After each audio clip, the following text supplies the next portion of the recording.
चलिए एक ऐसे सफर पर चलते हैं जो आज से 4.5 अरब साल पहले शुरू हुआ था। ये समझने के लिए कि हमारा ग्रह, हमारी पृथ्वी, आग और टकराव के बीच से वो दुनिया कैसे बनी जिसे आज हम अपना घर कहते हैं। ये हमारे घर की एक अविश्वसनीय कहानी है। ये कुछ ऐसे सवाल हैं जो हम शायद ही कभी खुद से पूछते हैं, है ना? लेकिन इनके जवाब हमारे ग्रह के जन्म की विस्फोटक कहानी में छिपे हुए हैं। तो आइए इन रहस्यों से पर्दा उठाते हैं।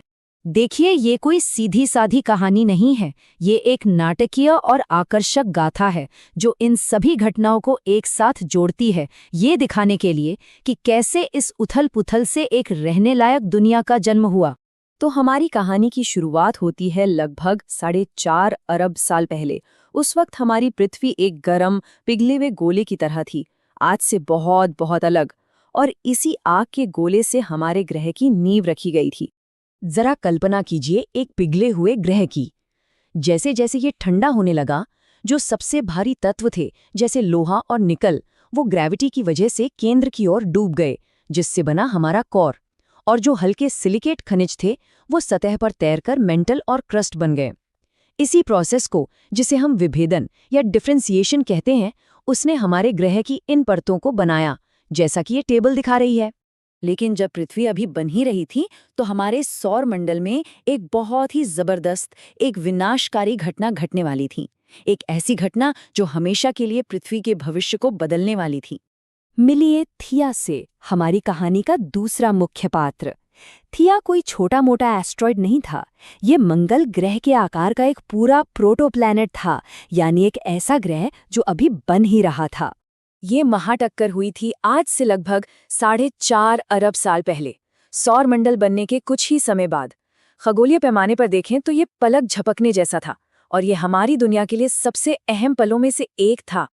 ऐसा माना जाता है कि थिया और पृथ्वी एक ही ऑर्बिट शेयर करते थे, लेकिन गुरुत्वाकर्षण की खींचतान ने थिया को एक अस्थिर रास्ते पर धकेल दिया, और नतीजा, दोनों ग्रहों के बीच एक सीधी टक्कर लगभग तय थी।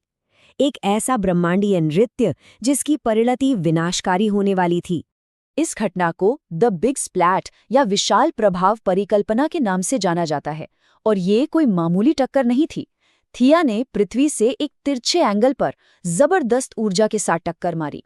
इस टक्कर ने थिया को पूरी तरह से भाप में बदल दिया और पृथ्वी के मेंटल का भी एक बड़ा हिस्सा अंतरिक्ष में उड़ा दिया। लेकिन ये विनाशकारी घटना अंत नहीं थी। असल में ये एक नई शुरुआत थी।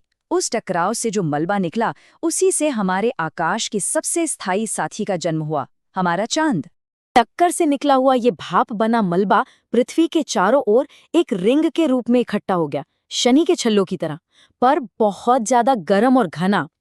फिर समय के साथ सैकड़ों सालों में ग्रेविटी ने इस मलबे को एक साथ खींच लिया और हमारे चांद का जन्म हुआ। तो इस विशाल टक्कर का सबूत क्या है? खैर, सबसे बड़ा सबूत है चंद्रमा की चट्टानों में।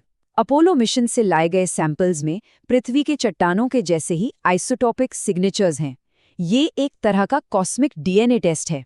इसके अलावा चांद का छोटा सा लोहे का कोर, उसका कभी पिघला हुआ होना और पृथ्वी चंद्रमा सिस्टम की तेज रफ्तार, ये सब कुछ एक विशाल हाई एनर्जी टक्कर की ओर ही इशारा करता है। और ये चार्ट एक हैरान करने वाली बात दिखाता है। पहले माना जाता था कि चांद ज्यादातर थिया के मलबे से बना है, लेकिन नए मॉडल्स जो ये मानते हैं कि शुरुआती पृथ्वी लावा के एक गहरे महासागर से ढकी थी, वो बताते हैं कि चांद बनाने वाली सामग्री का लगभग 80% हिस्सा असल में युवा पृथ्वी के मेंटल से ही आया था। विज्ञान हमेशा आगे बढ़ता रहता है। हालांकि विशाल प्रभाव परिकल्पना सबसे मजबूत सिद्धांत है, फिर भी कुछ सवाल बाकी हैं, जैसे कि चांद की चट्टानों में पानी जैसे वाष्पशील पदार्थ क्यों फंसे हुए हैं? अगर इसका निर्माण इतनी गर्म घटना में हुआ था, तो ये एक ऐसा क्षेत्र है जहां अभी भी रिसर्च चल रही है। अच्छा, अब चांद के बनने के बाद चलिए अपना ध्यान वापस पृथ्वी पर लाते हैं। टक्कर से उभरने के बाद ग्रह ने अपना पहला असली लंबे समय तक टिकने वाला वायुमंडल बनाना शुरू किया। लेकिन ये उस हवा जैसा बिल्कुल नहीं था जिसमें हम आज सांस लेते हैं।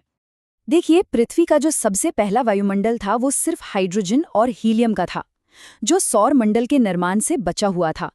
लेकिन पृथ्वी की ग्रेविटी इन हल्की गैसों को पकड़ने के लिए काफी नहीं थी, और वो जल्दी ही अंतरिक्ष में खो गईं। यहाँ वायुमंडलीय विकास के 3 बड़े चरण हैं। पहला, वायुमंडल तो चला गया। दूसरा, ज्वालामुखियों ने बनाया, जो जल वाष्प और कार्बन डाइऑक्साइड जैसी भारी गैसों को बाहर निकाल रहे थे। और तीसरा, जो सबसे जरूरी है, उसे खुद जीवन ने बनाया था। ये हमारे ग्रह के इतिहास का शायद सबसे गहरा और बड़ा बदलाव है। ये वो पल है जब जीवन ने दुनिया को अपने हिसाब से बदलना शुरू किया, एक ऐसे पैमाने पर जिसकी हम कल्पना भी नहीं कर सकते। ये सिर्फ एक घटना नहीं थी, ये एक क्रांति थी। ये सब कुछ बहुत ही सरल सूक्ष्म जीवों से शुरू हुआ, जैसे कि साइनोबैक्टीरिया। उन्होंने एक नई तरकीब सीखी, प्रकाश संश्लेषण यानी फोटोसिंथेसिस। वे सूरज की रोशनी को ऊर्जा में बदलने लगे, कार्बन डाइऑक्साइड का इस्तेमाल करके।